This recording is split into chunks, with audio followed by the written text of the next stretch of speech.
Janeto, tawag nila sa akin Lucky. Kaya guys, samahan nyo ako. For today's video, samahan nyo nga pala ako pumasok ngayong araw. At dali-dali na akong lumabas. Ngayong araw, half day lang pasok namin sa school. Kaya maaga ang uwian namin. Ang oras ng uwian namin ay 11:45. Ang oras ng pasok ko ay alas 8 ng umaga. Mga 10 minutes lang papunta sa school namin. At ayan nga yung elementary school. Ang pangalan ng school na yan ay middle school. High school na ako, grade 10. At dito nga ako minsan naglalaro ng basketball. At dito nga ako nag-aaral dito sa Abi Senior. Hindi nyo akalain na public school lang yan. Ang daming nagsasabi, nakala nila private daw yung school ko. At ipapakita ko nga sa inyo yung mga subject ko. Nagbago na nga pala yung mga subject ko, hindi na kagaya nung dati. Kasi dito every 4 months nagpapalit na ng mga subject. At ayun, may pa free food nga pala ngayong umaga, kaya kukuha ako ng pagkain. Ganto dito pag tuwing umaga nagbibigay sila ng mga pagkain. At ang kinuha ko nga itong hotcake. At syempre kumuha ako ng mga cravings. Hindi ko alam kung cravings ba ang tawag doon. Hindi nga ako kumain sa bahay, kaya dito na lang ako kumain sa school kasi alam ko may pagkain sila ngayong araw. Pagtapos ko nga pala kumain at ito, pumunta na ako sa school ko kasi pumunog na yung bell. Ang first subject ko nga itong dance. Hindi ko alam kung bakit may dance ako. Nakitaan siguro na marunong ako sumayaw. Kaya ito yung naging subject ko. At dali-dali na nga kami nag-practice na mga kasama ko. Puro kasama ko dito, puro babae. Dalawa lang yung lalaki. Kailangan na namin ma-perfect tong dance na to kasi bukas performance na namin. Kaya ako hindi ko pa rin kabisado yung dance. So bali 4 kaming member na magsasayaw. Yung mga kasama ko puro dancer yan mga yan. Kaya ako kinakabahan na ako bukas. At nagsimula na nga pala yung performance. Kaya kami bukas pa kami sasayaw kasi wala yung kasamaan namin. Kaya kami yung last na sasayaw bukas. At ayun, tapos na nga pala yung first block ko. Ang second block ko naman ay ang PE. At ito nga yung basketball court ng Abi Senior. At dali-dali na akong pumasok sa washroom para mag-asikaso. At syempre magpapakyut muna ako sa inyo saglit. At nandito nga ako sa weight room. Ang kagandahan lang sa school na to, may gym, saka may 2 basketball court. Kung siguro sa Pilipinas to, private na talaga yung datingan. At syempre ako magbibida-bidahan ako sa inyo, magbubuhat ako ng 10 pounds. Papakita ko sa inyo kung gaano ako kalakas. Baka matanggal yung buto ko sa pagbubuhat ko. Syempre malakas tayo kaya gagawin natin. Tutor na rin sa mga gustong mag-gym. Kaya ito bubuhatin ko na unang buhat, tanggal kagad yung buto. Kaya syempre nagbilang ako ng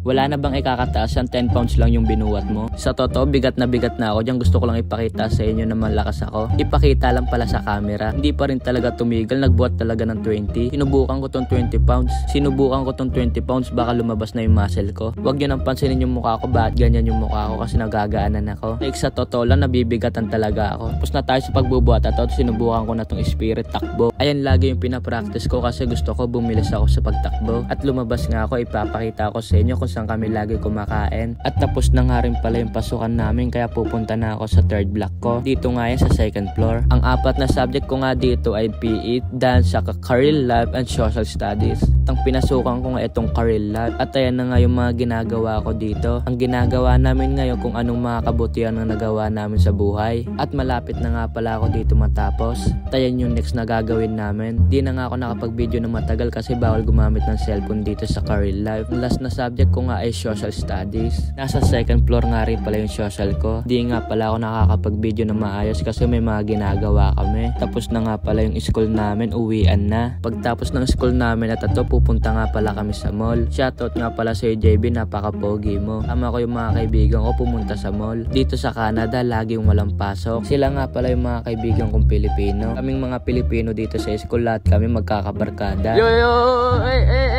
Hey! Haircut check! Sino yung naggupit sa'yo? Buhay pa ba yung naggupit sa'yo? At kasama ko nga yung mga kaibigan ko mga puti. Pupunta nga rin pala sila sa mall kaya sumabay na sila sa amin. At dali-dali na nga kami sumakay sa bus. Sa pagsakay mo sa bus, libre nga lang pala yung mga estudyante. Bali ka na yung mga libre yung mga estudyante. At nandito na nga rin pala kami sa mall. Dito nga lang yan, malapit sa amin. Ang pangalan ng mall na to ay 7 Oaks. Kaya nga pala kami pumunta dito sa mall kasi hindi nga kami kumain ng lunch. Kaya dito na lang kami kumain. Ang in-order nga namin itong isang buong pizza para hati-hati kami lahat. At nag-order na nga rin kami na may inom namin. Ang in-order namin itong bubble tea. At nag-order na nga rin pala ako ng isang sushi na dynamite roll. Bawing-bawi na talaga ako sa kakainin ko ngayong araw. Ayan na nga rin pala yung mga order namin. Gutom na talaga ako niyan guys. Hindi ko talaga mataste ang pagkagutom ko. Hanggang dito na lang. Don't forget, follow and share. Thank you for watching.